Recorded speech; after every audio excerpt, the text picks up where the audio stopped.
et bienvenue à notre condensé financier quotidien du mercredi. Voici ce qu'il fait la une sur les marchés aujourd'hui. L'Union européenne a menacé les États-Unis d'imposer des tarifs à l'import sur les voitures et les pièces de voitures qui pourraient toucher son secteur automobile. L'euro-dollar a démarré la semaine par des pertes après avoir affiché des gains vendredi car les PMI manufacturiers s'adoucissent. Le brut a chuté lundi car la Russie et l'Arabie Saoudite ont augmenté leur production et l'Asie connaît un ralentissement économique.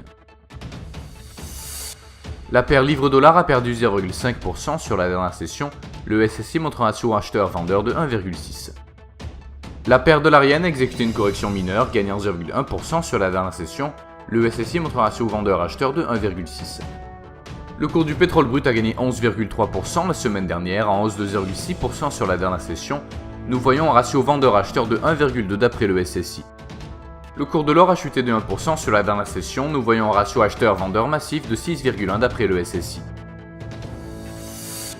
Les demandes MBA de prêts immobiliers aux États-Unis seront publiées à 11h GMT, le PMI des services de market pour la zone euro à 8h GMT, les ventes au détail en Australie à 1h30 GMT, le PMI des services de market pour l'Allemagne à 7h55 GMT, le PMI des services de market pour la Grande-Bretagne à 8h30 GMT et le PMI composite de market pour la zone euro à 8h GMT.